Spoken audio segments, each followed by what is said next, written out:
Assalamualaikum warahmatullahi wabarakatuh.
Innal hamdalillah nahmaduhu wa nasta'inuhu wa nastaghfiruh wa na'udzu billahi min shururi anfusina wa min sayyiati a'malina. Man yahdihillahu fala mudhillalah wa may yudlil fala hadiyalah. Wa asyhadu an la ilaha illallah wahdahu la syarikalah wa asyhadu anna Muhammadan abduhu wa rasuluh. Qala Allah ta'ala fi kitabihil karim, ya ayyuhalladzina amanu taqullaha haqqa tuqatih wa la tamutunna illa wa antum muslimun. Amma ba'du fa inna asdaqal hadithi kitabullah wa khairal huda huda Muhammadin sallallahu alaihi wa ala alihi wasallam wa syarral umuri muhdatsatuha fa inna kulla muhdatsatin bid'ah wa kulla bid'atin dhalalah wa kulla dhalalatin finnar. Ma'asyiral muslimin wa zumratal mu'minin rahimakumullah. Mengawali khutbah kita pada kesempatan yang berbahagia ini, marilah kita senantiasa untuk selalu membekali diri kita dengan takwa kepada Allah, dengan kita menjalankan segala perintah-perintahnya, disertai dengan kita meninggalkan segala larangan-larangannya, dalam rangka kita mengharapkan pahala di sisinya dan menjauhkan diri kita dari segala macam bentuk azabnya di hari kiamat. Ma'asyiral muslimin, sidang salat Jumat rahimani wa rahimakumullah. Salah satu nikmat dan karunia yang Allah berikan kepada kita itulah iman. Iman merupakan anugerah yang sangat mulia.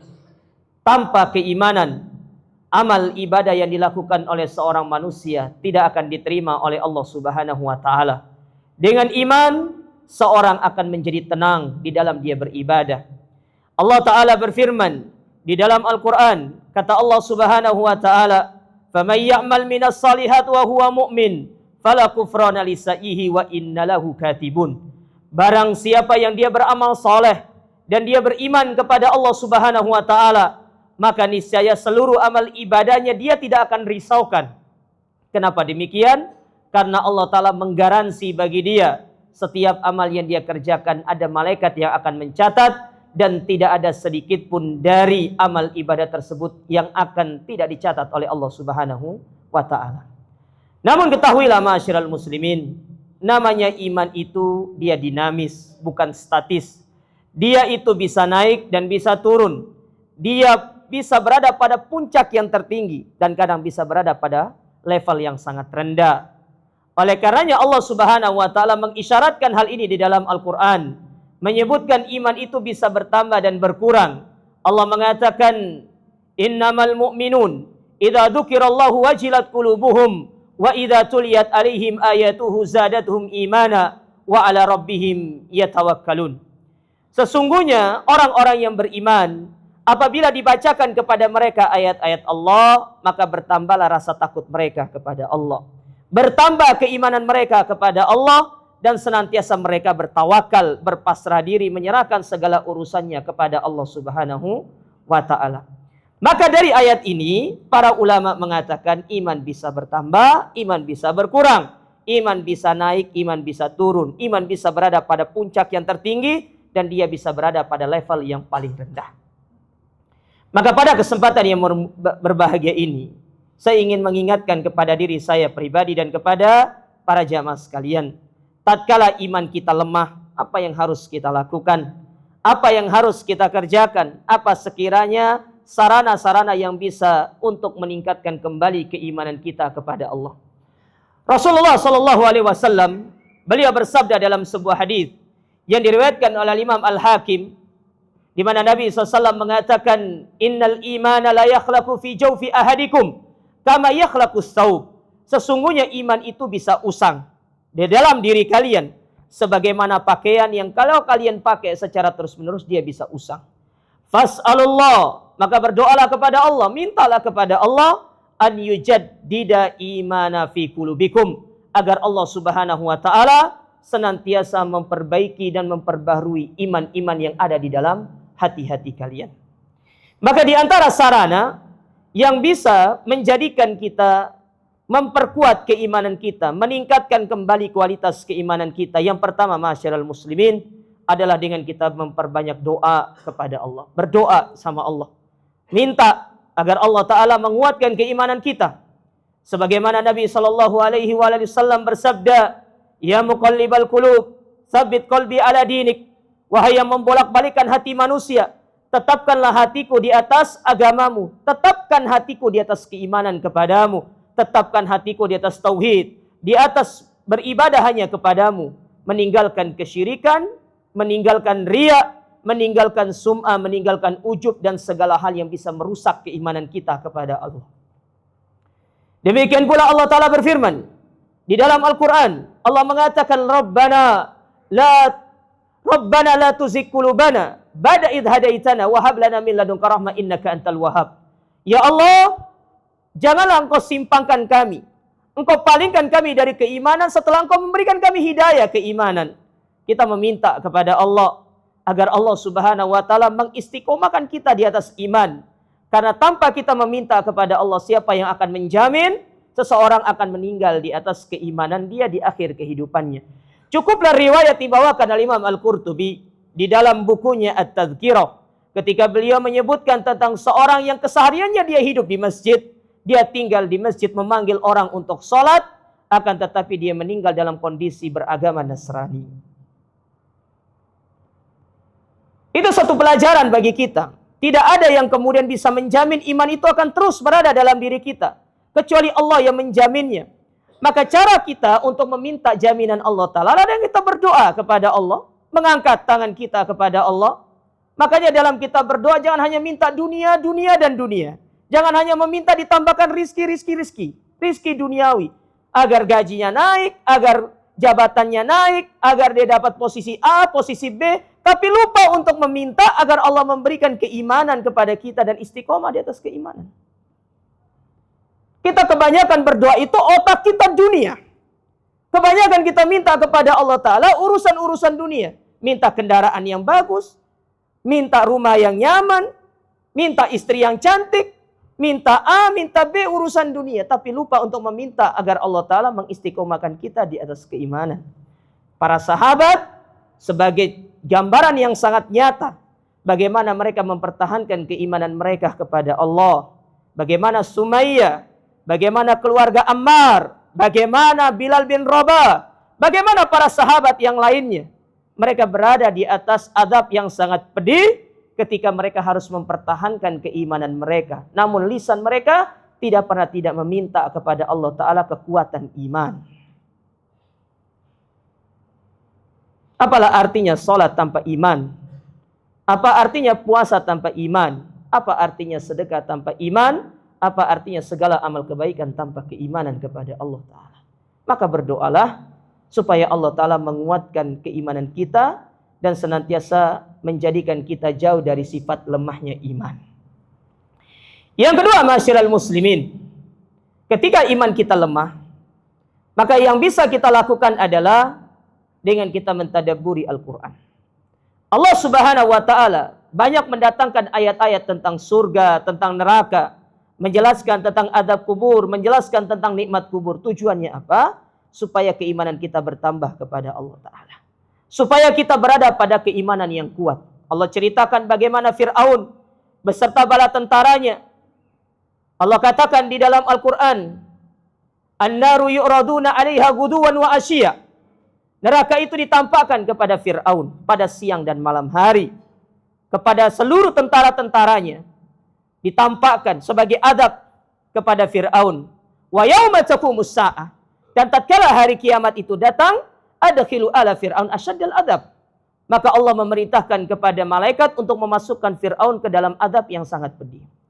Ketika seorang mentadaburi ayat ini, harusnya poin yang pertama yang bisa dia dapatkan dari pelajaran, bertambah keimanan dia kepada Allah. Rasa takut dia kepada Allah dari kekufuran. Bagaimana Fir'aun sebagai sosok yang sangat kufur kepada Allah.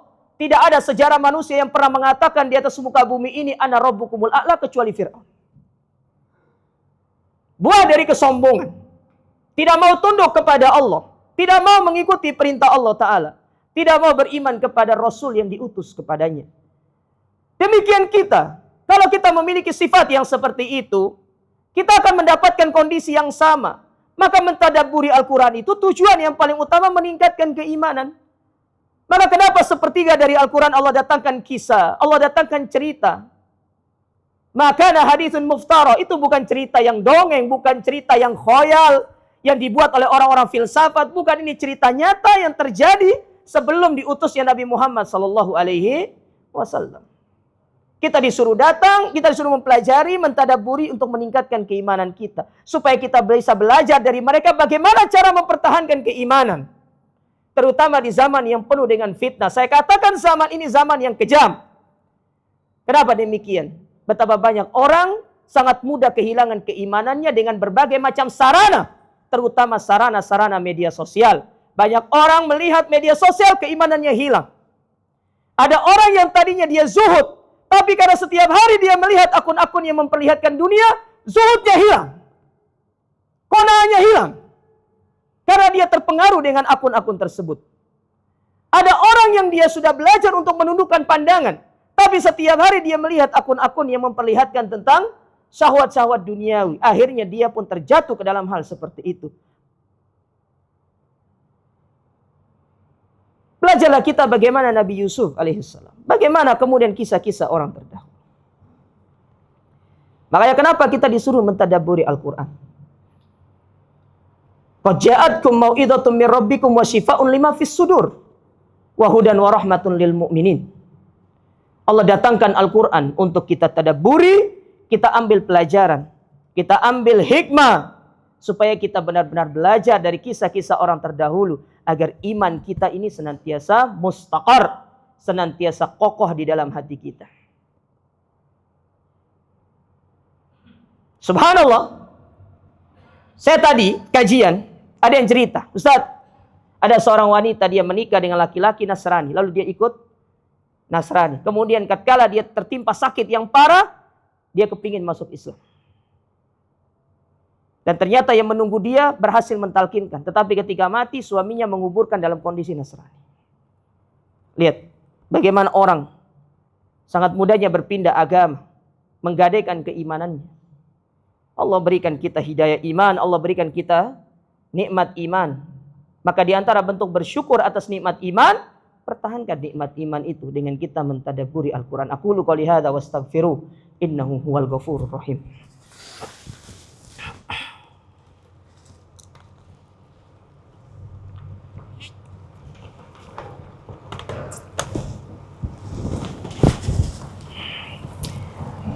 Alhamdulillahi rabbil alamin.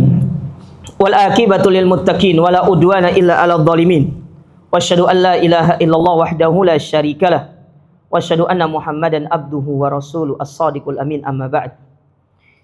Usikum wa nafsi wa iyyakum bitaqwallah faqad fazal muttaqun. Kemudian yang ketiga, masyiral muslimin, ketika iman kita lemah, maka di antara perkara yang bisa kita lakukan adalah senantiasa rajin datang ke majelis ilmu.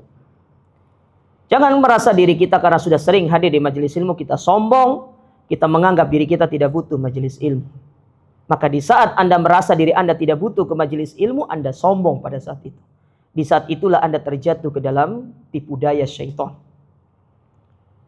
Seorang itu tidak boleh puas dengan ilmu, tidak boleh puas dengan majelis ilmu.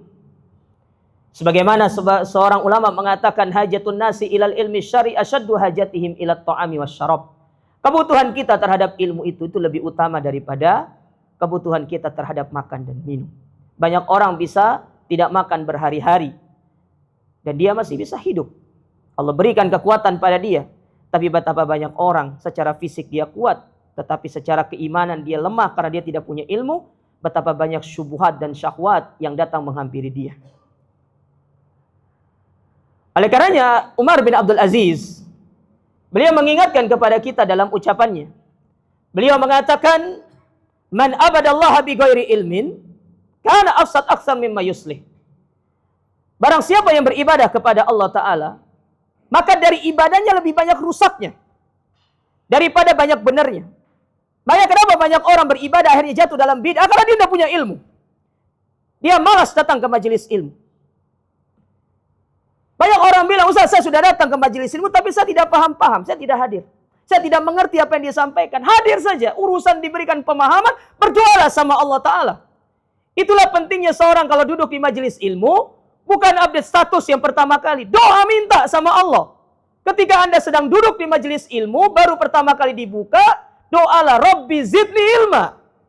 Bukan kemudian buka HP, update status, saya sedang di kajian Ustadz Fulan, kajian Ustadz Alan, menyelisih adab penuntut ilmu.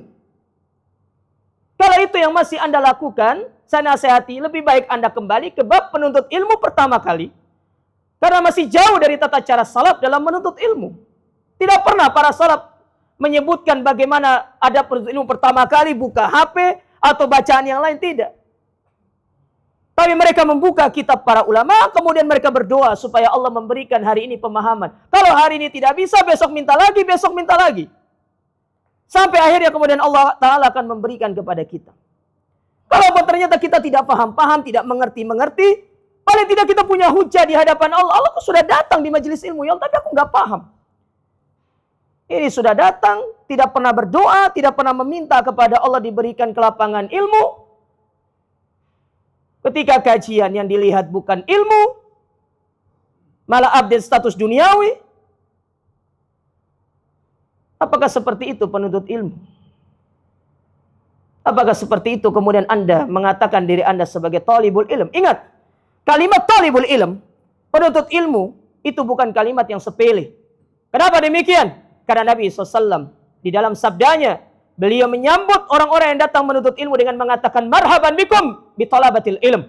Selamat datang, wahai kalian para pencari ilmu. Kenapa penuntut ilmu dikatakan talab? Karena dia mengerahkan segala hasrat-hasrat, jiwanya untuk mencari ilmu dan dia tidak pernah puas. Makanya disebut dengan talibul ilm.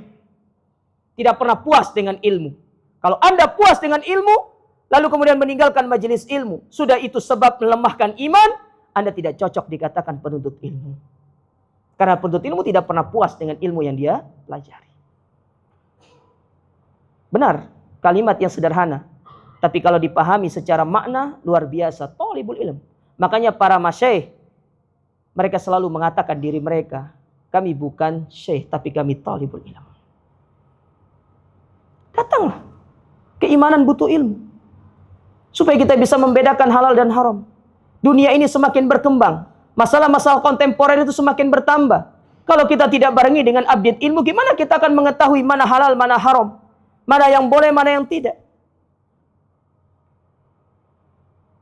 Ustadz, kan ada kajian online. Online itu bagi yang tidak sempat. Bagi mereka yang punya uzur syar'i. Anda rumah dekat masjid, tinggal datang, tinggal nyebrang, Anda tinggalkan keutamaan. Subhanallah. Bagaimana kemudian iman tidak lemah? Kemudian yang terakhir, masyarul muslimin, ketika iman kita lemah, maka di antara sarana yang bisa kita lakukan adalah datanglah kepada orang-orang soleh untuk meminta nasihat. Duduk bersama mereka, minta nasihat kepada mereka. Al-Imam Ibnul Qayyim di dalam kitabnya beliau mengatakan, di antara waktu yang harus dimiliki manusia, yaitu waktu nasihat. Waktu untuk dia meminta nasihat kepada orang-orang soleh. Siapapun dia. Bukan hanya orang awam. Terkadang seorang ustadz, dia perlu meminta nasihat kepada ustadz yang lebih senior. Meminta nasihat keikhlasan. Meminta nasihat ketawaduan. Banyak orang sudah berada pada tingkat tertinggi jadi ustadz, dia sombong. Dia menghinakan gurunya. Dia menghinakan siapa yang pernah mengajarkan dia. Dia lupa akan dirinya siapa dahulu. Maka benar pepatah mengatakan ada kacang lupa kulitnya. Maka saya katakan ada ustadz besar tapi lupa siapa gurunya. Meskipun itu adalah guru ngaji Anda, dia tetap guru Anda. Anda tidak boleh kemudian merasa sombong kepada mereka. Datanglah kepada ustadz-ustadz senior. Datanglah kepada para orang soleh untuk minta nasihat. Karena namanya hati itu berbolak-balik. Hari ini ikhlas, besok tidak. Makanya kata Sufyan ats-Tsauri rahimahullahu taala, beliau mengatakan ma'alatu syai'an asyadda alayya min niyah. Perkara yang paling sulit untuk aku obati adalah masalah hati. Kenapa demikian? Li'annaha tataqallab alayya. Karena hati bisa berbolak-balik. Disitulah butuh nasihat. Kita butuh nasihat secara intim, berdua minta nasihat. Ustadz, saya butuh nasihat. Tolong sampaikan nasihat kepada saya. Jangan kita merasakan kita ustadz besar, setiap hari kita bahas kitab, setiap hari kita kajian, bahas A, B, C, D. Meskipun Anda bahas syara akidah Thahawiyah, Anda bahas kitabut tauhid, Anda tetap butuh kepada nasihat kepada yang lebih senior. Apalagi kita penuntut ilmu biasa, siapa kita? Kadang yang punya ilmu saja bisa menyimpang, apalagi yang tidak punya ilmu. Jadi saya nasihati diri saya pribadi dan kepada Anda semuanya para jamaah, selalu minta nasihat kepada orang-orang soleh. Itu dalam rangka untuk bagaimana menguatkan iman. Jangan sampai kemudian iman kita lemah. Semoga khutbah yang singkat ini bermanfaat. Dan semoga Allah subhanahu wa ta'ala senantiasa menguatkan keimanan kita dan menjauhkan kita dari lemahnya iman. Karena sekali lagi tanpa iman, apalah artinya kita hidup di dunia ini. Tanpa iman, apalah artinya kita beramal. Dan tanpa iman, apalah artinya ibadah yang kita lakukan siang dan malam. Innallaha malaikatahu yusholluna 'alan nabi ya ayyuhalladzina amanu shallu 'alaihi wa sallimu taslima. Allahumma shalli 'ala Muhammad wa 'ala ali Muhammad kama shallaita 'ala Ibrahim wa 'ala Ibrahim wa barik 'ala Muhammad wa 'ala ali Muhammad kama barakta 'ala Ibrahim wa 'ala Ibrahim fil alamin innaka Hamidum Majid. Allahumma ighfir lil muslimina wal muslimat wal mu'minina wal mu'minat al ahya'i minhum wal amwat innaka as-sami'un qaribun mujibud da'wati ya qadiyal hajat. Allahumma a'izzal Islam wal muslimin wa adil asyirka wal musyrikin wa dammir a'da'aka a'dadin ya rabbal alamin. Rabbana la tuzigh qulubana ba'da idh hadaitana wa hab lana min ladunka rahmah innaka antal wahhab. Rabbana atina fid dunya hasanah wa fil akhirati hasanah wa qina adzabannar. Ibadallah, innallaha ya'murukum bil adli wal ihsan wa ita'idzil qurba wa yanha 'anil fahsya'i wal munkar wal baghi ya'idukum la'allakum tadhakkarun. Fadhkurullaha yadhkurkum washkuru 'ala ni'amihi yazidkum wala dzikrullahi akbar wallahu ya'lamu ma tasnaun. Aqimus shalah. Wassalamualaikum warahmatullahi wabarakatuh. الله